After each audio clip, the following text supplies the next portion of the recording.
Salut et bienvenue sur ce podcast Conversation créative. Je suis Floria, aussi connue sous le nom de Planète Floria. Je suis animatrice d'ateliers artistiques. Je crée des outils pour te permettre d'utiliser l'art comme un moyen de développement et d'expression personnelle. J'ai la croyance que nous sommes tous et toutes créatives et que l'art n'est pas réservé qu'à une élite. Tout le monde peut peindre, dessiner, écrire et danser juste pour le plaisir et non pour la performance. Au fil des épisodes, nous explorerons des sujets tels que la connexion entre l'art et le bien-être, comment cultiver la confiance en soi à travers la créativité et bien d'autres encore. C'est parti pour l'épisode du jour. Salut, j'espère que vous allez bien. Je suis trop contente de vous retrouver après 2 semaines de pause. J'avais besoin de ces 2 semaines pour prendre du temps pour moi, pour recharger les batteries avant la rentrée. Et nous voilà aujourd'hui pour le 4e épisode du podcast. Et pour ce mois-ci, on va parler du lien entre l'art et la confiance en soi. Donc il faut savoir que j'organise mes contenus sur le podcast, sur les réseaux sociaux, sur la newsletter et à partir de très bientôt sur le membership. Donc j'ai créé un membership dans lequel on pourra se retrouver, papoter, échanger, apprendre l'aquarelle, apprendre comment le journal artistique peut être un outil puissant de connaissance de soi. On fera aussi de la neurographica, du coloriage zen. Donc voilà, c'est un membership pour prendre du temps pour soi grâce à l'art. Et tout ça pour vous dire que chaque mois, je vais faire un focus sur une thématique. Et ce mois-ci, j'aimerais bien que l'on discute, que l'on parle de la confiance en soi, de comment avoir plus confiance en soi grâce à l'art. Pour la petite histoire, en 2020, je me suis enfin lancée en tant qu'illustratrice parce que j'avais ce désir en moi de créer, de peindre, de dessiner depuis toujours. Mais voilà, ça a été un peu, étouffé, réfréné par mon éducation, par la société, puisque j'ai grandi dans un univers où on me disait que il fallait faire des études, mais que voilà, qu'est-ce que tu vas faire avec l'art, qu'est-ce que tu vas faire aux beaux-arts, l'art ça rapporte pas d'argent. Enfin voilà, j'ai grandi avec ces peurs-là, alors que j'ai toujours aimé ça, j'ai toujours voulu peindre et j'aurais voulu en faire une activité plus tôt. Et ce que je n'ai pas fait, je n'ai pas écouté ma petite voix intérieure. Et en 2020, Covid oblige, je me suis enfin lancée en tant qu'illustratrice. Et voilà, ça m'a permis de reprendre le contrôle de ma vie. J'ai retrouvé plus confiance en moi. Et de fil en aiguille, j'ai voulu commencer à donner aussi des cours d'aquarelle. Donc c'était vraiment des cours basés sur la technique, sur comment utiliser l'aquarelle pour réaliser des illustrations. Et de fil en aiguille, je me suis rendu compte que mes apprenantes, alors je parle au féminin parce que j'ai eu exclusivement des femmes dans mes cours, avaient une peur panique de créer. À chaque fois, c'était ce que je fais, c'est pas beau, c'est nul, j'y arriverai jamais, etc. Et je me suis vraiment rendu compte à quel point on pouvait se limiter, se bloquer, se réfréner à cause justement de toutes ces peurs, de tout ce qu'on nous a transmis dans notre éducation, dans notre société, etc. Et ça a fait écho à ma propre histoire en fait. Quand je les voyais, je me disais mais mince, c'est pas possible d'être une femme adulte, de pas réussir à surmonter ces peurs-là et de se dire encore non, j'y arrive pas, et de pas avoir assez confiance en soi pour créer, pour se faire du bien, et pour ça peut être pour l'art et ça pourrait être pour plein d'autres domaines. Donc j'ai repensé toute ma pédagogie et donc j'ai décidé de changer complètement mon entreprise et de passer d'illustratrice à animatrice d'ateliers artistiques. Mais voilà, j'ai changé toute ma pédagogie et aujourd'hui j'ai envie vraiment de créer des outils pour permettre aux gens d'utiliser l'art comme un outil de connaissance de soi, comme un outil d'expression personnelle et pour se faire du bien, pour prendre du temps pour soi.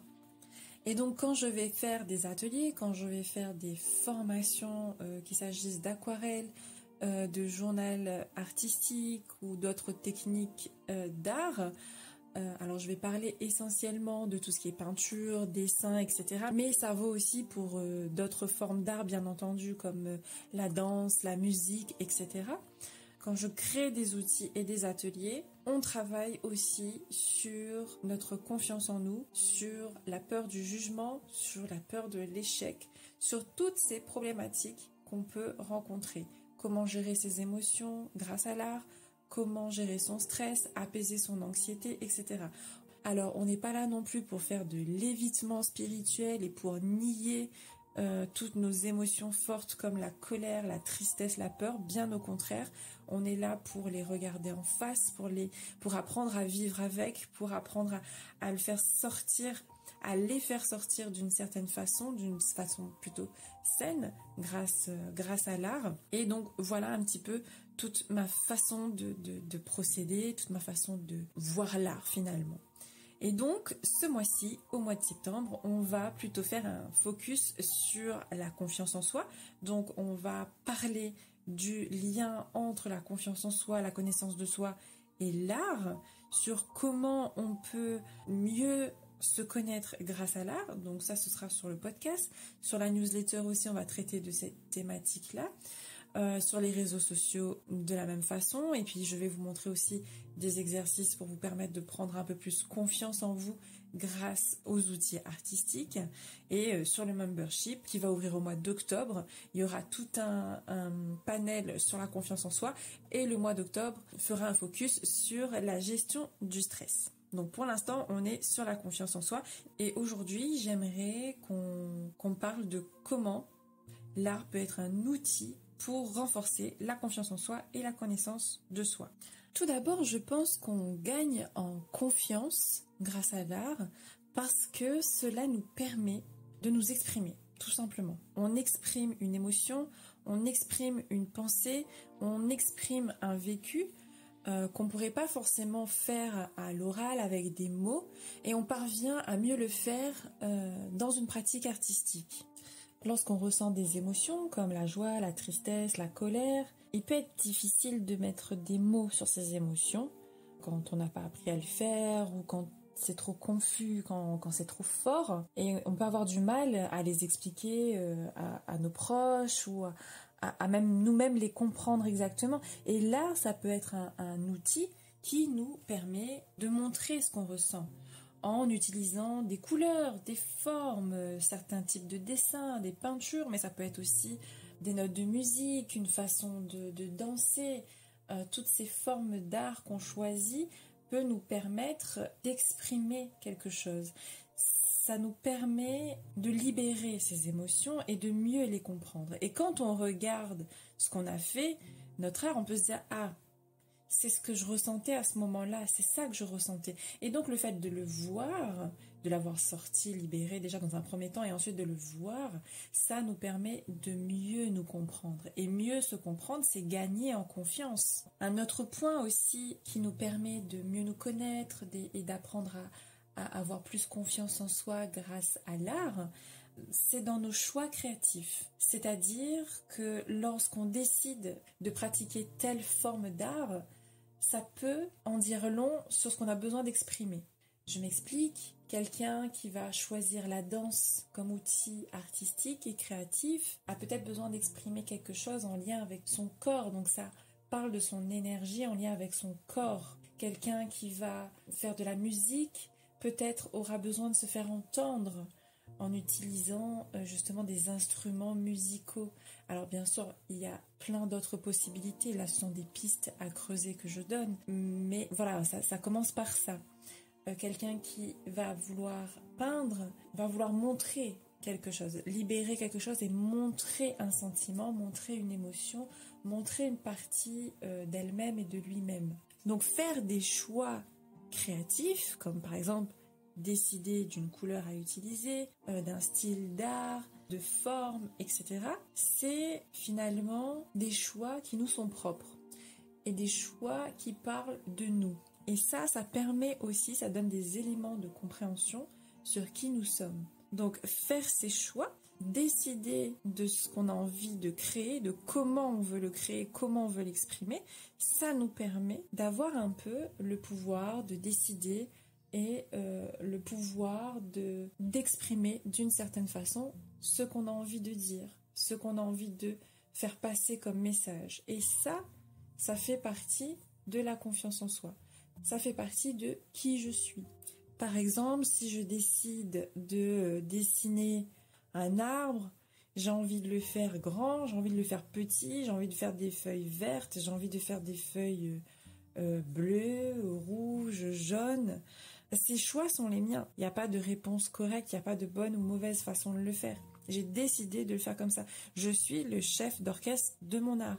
Et du coup, ça me donne un certain pouvoir de décision, ça me donne un pouvoir sur ce que j'ai envie de créer, de libérer et d'exprimer. Et donc ça nous permet de gagner en confiance. Et ça m'emmène aussi à un autre point qui va être la persévérance et l'apprentissage. C'est-à-dire que parfois, quand on crée, ça ne se passe pas toujours comme on le voudrait. Le résultat n'est pas exactement comme ce qu'on avait espéré, comme on l'imaginait. On va faire des erreurs et notre art, notre création, notre chorégraphie, notre musique, notre roman, notre texte ne ressemble pas à ce qu'on avait imaginé. Et là, notre façon de réagir face à ça va nous en apprendre beaucoup sur qui nous sommes. Est-ce qu'on va avoir tendance à passer à autre chose? Est-ce qu'on va avoir tendance à creuser et à recommencer? Est-ce qu'on va avoir tendance à trouver de la beauté dans nos imperfections, dans nos erreurs? Et donc l'art peut nous permettre de nous montrer que c'est normal de faire des erreurs. Alors bien entendu, avant cela, il y a tout un processus et un cheminement. Parce que quand on se met à l'art au départ, surtout quand on est novice, ou quand on a un certain rapport à l'erreur ou à la perfection, on a du mal à se dire que l'erreur fait partie du processus créatif. Et l'art peut nous permettre d'apprendre ça. D'ailleurs, j'ai un épisode sur le perfectionnisme, c'est l'épisode juste avant, l'épisode numéro 3, où je parle de comment le perfectionnisme peut nous bloquer et comment le surmonter. Donc, je vous donne des outils pour apprendre à surmonter ça et à voir les erreurs comme finalement une occasion de s'améliorer plutôt que de performer. On n'est pas là pour performer, on n'est pas là pour devenir parfait, mais pour s'enrichir d'expériences dans la vie. Et voir les erreurs comme ça nous permet justement d'avoir confiance en nous. C'est-à-dire que lorsque je vais me lancer dans un projet créatif, je sais que je vais peut-être me tromper, je sais que je vais peut-être faire des erreurs, je sais que peut-être cela ne se passera pas exactement comme je l'aurais prévu, mais je ne vois pas comme un échec, je ne vois pas comme quelque chose qui va me stopper. Au contraire, je vais me dire, ah, là, j'ai l'occasion d'apprendre de ça déjà, et ensuite, qu'est-ce que je peux mettre en place pour m'améliorer? Qu'est-ce que je peux mettre en place pour faire mieux? Il ne s'agit pas non plus de qu'est-ce que je mets en place pour rendre ça parfait, puisque comme je le dis et je le répète à chaque fois, tout est perfectible dans la vie, donc ça ne sert à rien de chercher la perfection parce que tout sera toujours perfectible. Mais on peut chercher à s'améliorer, on peut chercher à devenir excellent, entre guillemets. Il y a des personnes qui ont envie d'être excellentes en sachant qu'elles ne seront jamais parfaites. Parce que le but, c'est de s'améliorer et de s'enrichir d'expériences. Donc l'art, ça peut vraiment être un outil pour travailler sur ces croyances de l'erreur, de l'échec, de la performance nocive, parce qu'on est dans une société de performance où lorsqu'on veut faire une activité, eh ben on a l'impression qu'on est obligé d'en faire une activité professionnelle ou de devenir un pro pour pouvoir pratiquer. C'est-à-dire que voilà, j'ai envie de faire du sport. Ah oui, mais si je fais du sport, ça veut dire qu'il faut que j'atteigne cet objectif-là. Il faut que je cours 10 km par jour, il faut que j'ai les abdos, etc. Non, on peut pratiquer du sport juste parce qu'on a envie de se défouler ou pour le plaisir ou par envie tout simplement, sans chercher à performer. Donc voilà, l'art, ça peut nous permettre de travailler sur cette notion, ce rapport qu'on a à l'échec et à l'erreur, et du coup nous permettre d'apprendre à mieux nous connaître et du coup de gagner en confiance, en persévérant, en apprenant de nouvelles choses, de nouvelles compétences, de nouvelles façons de créer, mais juste pour le plaisir et pour exprimer des émotions, pour exprimer une partie de qui nous sommes. Ensuite, découvrir son style artistique, ce qu'on préfère peindre, ça revient un petit peu à ce que je disais tout à l'heure sur ces choix créatifs. Ici, trouver son style, alors je mets des gros guillemets, hein, parce que on n'est pas ici pour être des artistes professionnels et pour forcément trouver sa patte, etc. Mais mine de rien, on peut, lorsqu'on crée, trouver des points communs entre les choses qu'on crée. Je vais vous parler de quelque chose qui m'est arrivé et que je m'étais jamais rendu compte. Donc lorsque j'étais au lycée, donc j'ai fait une option art plastique. Donc c'était un bac littéraire option art plastique. Donc je faisais plusieurs heures, beaucoup d'art plastique par semaine, et je préparais mon bac. Donc il fallait rendre une dizaine d'œuvres, il me semble, pour l'épreuve du bac. Donc c'était un gros coefficient puisque c'était mon option. Donc je présente mes œuvres. Donc j'avais fait des œuvres numériques parce que j'aime beaucoup. Donc j'avais fait même des films, des mini-films. J'avais fait de la photographie, j'avais fait de la peinture, du dessin. Et la personne qui me faisait passer mon examen regarde mon travail et me dit, mais il y a un lien entre tout ce que vous avez fait. Et moi je voyais pas ce lien, parce que c'était des thématiques différentes pour chaque œuvre. Et cet enseignant me dit, mais bien sûr, il y a un lien entre tout ce que tu as fait. Et moi, je le voyais pas. Donc, on a commencé à partir dans des réflexions, des discussions. Il voulait m'amener à réaliser et à voir quel était ce lien dans tout mon travail. Et il s'avère que tout mon travail était flou. C'était un travail autour du flou. C'est-à-dire que lorsque j'ai fait mes photos, j'ai travaillé sur le flou. Je me rappelle que j'avais fait des photos de bouches. Donc des bouches de plein de gens, et j'avais travaillé un peu sur le côté flou des photos. Ensuite, j'avais fait un film où à chaque fois, donc c'était un élève de ma classe, je le filmais, donc c'était mon modèle, et puis il y avait une main, et dès qu'elle le touchait, ça devenait flou. Et finalement, à chaque fois, elle l'effaçait, en fait, et le personnage, à la fin, était complètement flou. Ensuite, dans certaines peintures que j'avais faites, j'avais travaillé justement très peu les détails. C'était toujours un peu abstrait, un peu flou, avec des couleurs, des coulures, etc.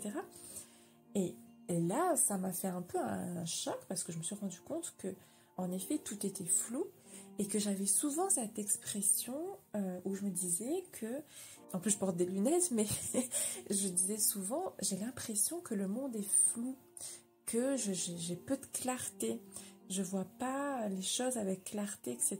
Et c'est quelque chose à la fois qui me gêne, mais parfois qui me permet aussi de me protéger, parce que j'ai l'impression que tout n'est pas forcément palpable ou vrai. Et donc, on peut considérer ça comme un style artistique, comme une signature personnelle, et ça en dit long sur soi. Et en plus, on peut mettre beaucoup de temps avant de découvrir justement ces points en commun, mais c'est très amusant. Quand on découvre, on se dit, ah mais là j'ai fait, par exemple, je sais pas, vous faites un jour une peinture, un autre jour vous avez envie de tester du croquis, un autre jour vous allez faire la poterie, etc. Et je suis sûre qu'au bout de plusieurs mois, années de pratique, de plusieurs activités artistiques, vous allez constater qu'il y a des choses qui reviennent à chaque fois. Et même vous allez vous surprendre, même vos proches vont vous dire, ah ben ça c'est telle personne qui l'a fait, on le reconnaît. Et donc cette signature personnelle là permet d'exprimer une partie de soi, et justement permet de mieux nous comprendre et de mieux nous connaître et de mieux faire passer notre message, parce qu'on nous reconnaît, et nous on se reconnaît. Découvrir son style artistique, alors je le redis, je mets des gros guillemets, on n'est pas ici pour être des artistes professionnels, mais découvrir un petit peu son style artistique, ça nous donne confiance en nous, et ça montre qu'on a quelque chose de spécial et d'unique à offrir dans le monde. Et enfin, j'aimerais qu'on parle aussi de la transformation personnelle, sur comment l'art peut changer la façon dont on se voit, comment on se sent. C'est-à-dire que parfois, on peut se dire « Ah, je suis nulle, ah, je suis pas douée, etc. » Mais l'art va nous prouver le contraire. Alors, c'est à double tranchant, parce que j'ai eu beaucoup d'élèves qui réalisaient, par exemple, une œuvre et à la fin me disent « Mais c'est moche, je suis nulle, j'y arriverai jamais. » Michel-Ange, quand il a peint la chapelle Sixtine, c'est extraordinaire. Mais je peux vous assurer que son premier dessin, ça devait très certainement être un petit bonhomme avec des bâtons, des cheveux ou un chien à 6 pattes. Enfin, vous voyez ce que je veux dire. On commence toujours quelque part. Donc notre valeur ne correspond pas à ce qu'on met sur le papier, surtout quand on débute. D'accord ? Donc ça, c'est quelque chose de bien avoir en tête. On commence quelque part et on a toujours le moyen de progresser. Et d'ailleurs, ce que je dis souvent, c'est que plus le dessin au départ est pas terrible, plus on a de marge de progression et plus ça peut faire l'effet waouh au bout de quelques jours de pratique, tout simplement. Donc voilà, je reviens à ce que je voulais dire sur la transformation personnelle, dans le sens où l'art peut nous aider justement à changer notre façon de nous voir. Surtout quand on est péjoratif envers soi, quand on a peu d'autocompassion, j'ai envie de dire. Et donc, faire des exercices artistiques autour de l'expression personnelle, de la connaissance de soi, ça peut nous permettre d'avoir une image plus positive de nous-mêmes, de nous sentir plus confiants. C'est-à-dire qu'on va travailler avec des mots, on va travailler avec des formes, avec des dessins symboliques qui vont avoir des significations et qui vont nous permettre de travailler sur cette confiance en soi. C'est vraiment un outil qui peut nous permettre d'explorer nos désirs, nos peurs, nos rêves et nous aider à mieux comprendre et à grandir en tant que personne. Donc utiliser l'art, c'est un peu comme un voyage. On part d'un point A et on va jusqu'au point Z, mais en passant par toutes les autres lettres de l'alphabet. Et donc c'est un voyage où on va se découvrir à travers toutes les créations qu'on va faire. On va travailler sur ce qu'on est capable de faire et il n'y a rien de plus plaisant quand je vois sur le visage de mes apprenantes ou quand je fais des ateliers en ligne et que j'ai des retours de personnes qui me disent « mais je suis trop contente de ce que j'ai fait, c'est magnifique, je suis fière de moi, ça m'a donné envie de faire ça et j'ai découvert que je pensais pas que j'allais aimer l'aquarelle comme ça alors que j'adore, ou alors inverse, je supporte pas l'aquarelle mais par contre tu m'as fait découvrir telle technique et ça j'adore. » Donc voilà, et ça permet justement de gagner en confiance parce que au départ elle pensait qu'elle n'aimait pas pratiquer tel ou tel type d'art ou d'activité artistique et finalement ça leur a permis, ça leur a prouvé, ça a changé leur façon de se voir elles-mêmes. Alors voilà, là je pense que ça fait un petit moment qu'on est en train d'en discuter, je vais clôturer cet épisode. Et pour résumer, on va dire que l'art te permet d'exprimer tes émotions, de faire des choix créatifs, de prendre des décisions. Il va t'apprendre à persévérer, à changer ton regard sur l'erreur et l'échec. Il te permet de découvrir ton style qui est unique. Est-ce que tu peux apporter d'unique dans le monde ? Et il te permet également de te transformer en une personne plus confiante. C'est un outil puissant qui permet de mieux te connaître et de prendre confiance en toi.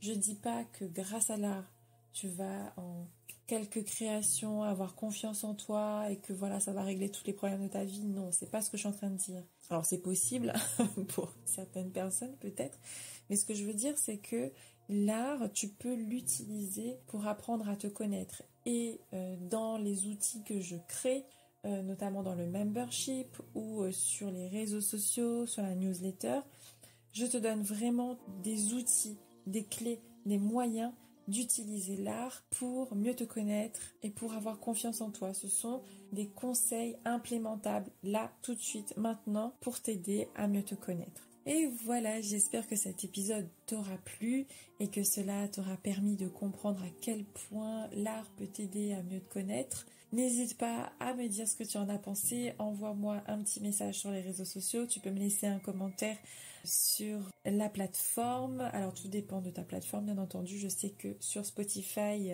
et Apple Podcast, il est possible de me laisser une note et un petit mot. Donc je serai ravie de lire ça. Je te souhaite de passer une merveilleuse journée ou soirée, où que tu sois dans le monde.